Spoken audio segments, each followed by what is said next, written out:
আমাদের সোশ্যাল মিডিয়াতে আজকাল একটা জিনিস খুব দ্রুত ছড়ায়, আগুনের থেকেও দ্রুত। পানি দিলেও আগুন নেভে, কিন্তু এখানে পানি ঢাললে আগুন আরো বেড়ে যায়। বিশেষ করে যখন কোনো পরিচিত মুখ, পর্দার মানুষ বা জনপ্রিয় কেউ আলোচনায় আসে। একজন অভিনেত্রী যাকে মানুষ ছোট পর্দা দিয়ে চিনেছে, ভালোবেসেছে, হঠাৎ করে তার নাম নিয়ে শুরু হয় তোলপাড়। কেউ বলছে এই, কেউ বলছে সেই, কেউ আবার কিছু না জেনেই বলে বসে ভাই সব বুঝে গেছি। সবচেয়ে মজার বিষয় কি জানেন? যারা বলে আমি এসব দেখি না, তারাই আবার ফিস করে জিজ্ঞেস করে আসলেই কিছু আছে নাকি ভাই। ঠিক এই জায়গাটাই আমাদের মন মানসিকতা একটু ছোট হয়ে আসে। পানি কম কিন্তু লাভ অনেক বেশি।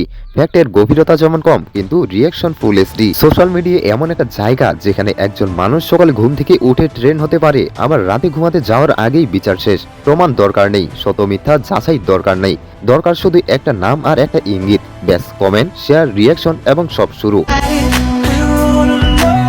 আমরা আসলে কি করি জানেন? আমরা ভিডিও দেখি না, সত্য জানি না, কিন্তু চরিত্র বিশ্লেষণ করে ফেলি। কে কেমন মানুষ, কে কতটা খারাপ, কে কতটা ভালো, সব সার্টিফিকেট আমরা দিয়ে দেই। অথচ যাকে নিয়ে কথা হচ্ছে সে কিন্তু একটা স্ক্রিনের চরিত্র না, সে একজন মানুষ। তার পরিবার আছে, তার মা বাবা আছে, তার কাজ আছে, তার একটা জীবন আছে। এখন অনেকেই বলবে ভাই পাবলিক ফিগার হলে এসব সহ্য করতেই হবে। এই কথাটা শুনতে সহজ, কিন্তু ভিতরে ভিতরে খুব ভয়ঙ্কর। পাবলিক ফিগার মানে কি পাবলিক প্রপার্টি?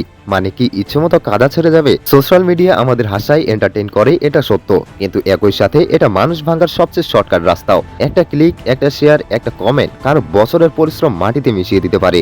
আর সবচেয়ে ভয়ঙ্কর বিষয় হলো এটা করতে আমাদের মাত্র 10 সেকেন্ড লাগে। এখন আমি পরিষ্কার করে একটা কথাই বলতে চাই, এই ভিডিওর উদ্দেশ্যেও কাউকে ডিফেন্ড করা না, কাউকে অ্যাটাক করাও না। উদ্দেশ্য একটাই, আমরা যেন একটু আয়নায় তাকাই। আমরা যে কন্টেন্ট খাই, শেয়ার করি, সেটা দায়ভার কিন্তু আমাদেরই আছে।